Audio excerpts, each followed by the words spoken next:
Welcome to Pimpy's Investment Chat, where we keep investment talk simple. And here's your host, Pimpy.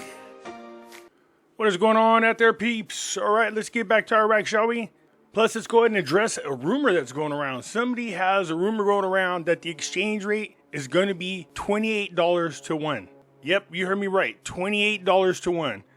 28 US dollars for one Iraqi dinar. When I heard that, I damn near fell out of my chair.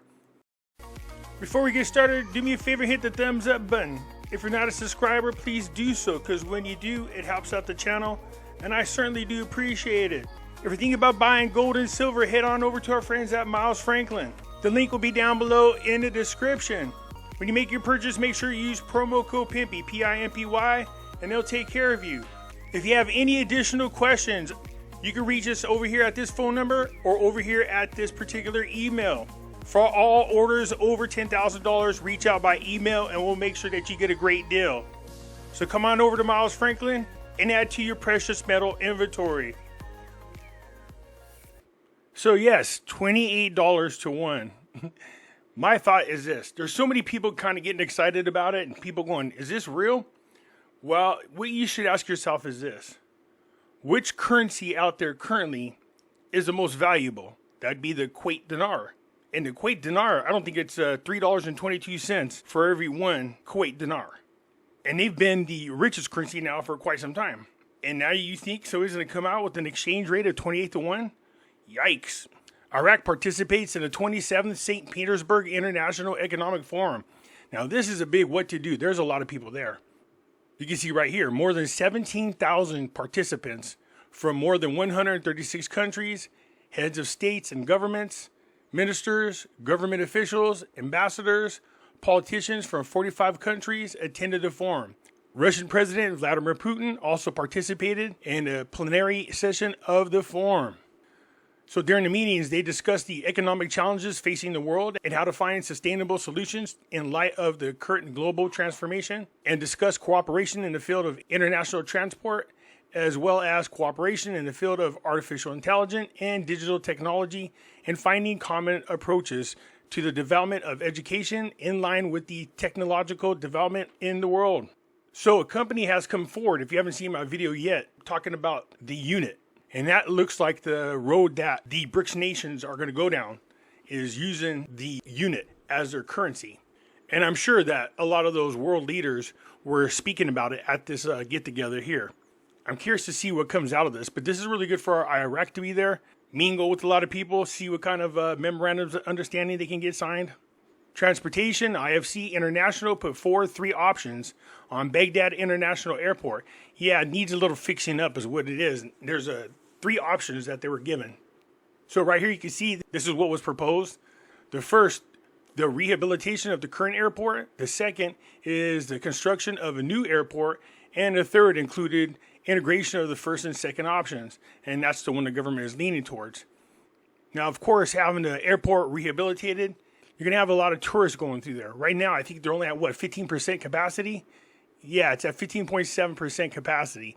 That's just another source of revenue that Iraq can tap into and slowly wean itself away from just relying on oil. And that's tourism over there. Cleaning up that airport, rebuilding it, updating it, doing what you need to do, and making sure it's accessible to a lot more people than just 15.7% of its capacity. Iraq's Ministry of Finance dispatches April salaries for KRG security forces, which is not too bad because where we at? We're here in May, and these are April salaries. Sometimes these people, especially for farmers, they're like 2 years behind in paying their salaries, and I have no idea how these people survive like that. But at least this one seems pretty current, so congratulations to the security forces, at least getting their pay for April. Prime Minister issues directives for the steel factory rehabilitation project. If Iraq is going to be doing a lot of infrastructure in their country, things like steel companies, concrete companies, things like that, if they can get them up and going, it's going to save them a ton of money not having to import these types of things. So on Sunday, the Prime Minister, Mohammed Shahi, issued guidance for the steel factory rehabilitation project. The Prime Minister's Information Office said in a statement that the Prime Minister, Al-Sudani, today chaired a special meeting with the project of rehabilitating the steel factory in Basra Governorate, affiliated with the General Company for Iron and Steel. During the meeting, Al-Sudani was briefed on the progress of the work for the rehabilitation and operation of the project, which is one of the sustenance projects, and listened to the comprehensive presentation on the procedures carried out by the authorities in charge of implementing the project, which was scheduled to open 2 months ago. If they're going to start doing infrastructure, you definitely want to get companies like I was saying, steel company, iron company, your concrete company. They would definitely make good investments right about now. Sudanese, we aim to convert 40% of Iraq's oil exports to derivatives and refining products. So Al-Sudani said during the meeting, the government has provided a safe investment environment and attractive financial and banking facilities for experienced companies, which opens prospects for continuous cooperation, which reflects positively on the local economy and creates jobs. Yes, they need that. And maximizes Iraq's resources from its oil wealth under the goal of converting at least 40% of Iraq's oil exports to derivatives and refining products, as well as gas investments. So, of course, you don't want to hear about this. This is going in the wrong direction. U.S. dollar exchange rate jumps to new levels in Iraq. Said U.S. dollar exchange against Iraqi Dinar increased in Baghdad and the capital of Kurdistan region of Iraq, Erbil, on Sunday, with the closure of 2 main stock exchanges in the country. The U.S. dollar exchange rate rose with the closure of Baghdad's 2 stock exchanges, where it reached 1,469 Iraqi dinars compared to 1,462.5 dinars on Sunday morning, which really doesn't sound like a whole lot, but even so, it's going in the wrong direction. The exchange rate in the currency exchange shops in Baghdad range from 1,480 dinars and 1,460 dinars, the news reported. In Erbil, the U.S. dollar exchange rate rose, fluctuating from 1,468 and 1,467 Iraqi dinars. The Central Bank of Iraq announced in February of 2023 that it started applying a new exchange rate of the U.S. dollar, which is 1,300 dinars against the U.S. dollar. The previous official exchange rate was 1,450 dinars for every 1 U.S. dollar. But in the parallel market, of course, it was 1,550 dinars. So, they got to stay within 5%. Now, you're just looking at 10% difference.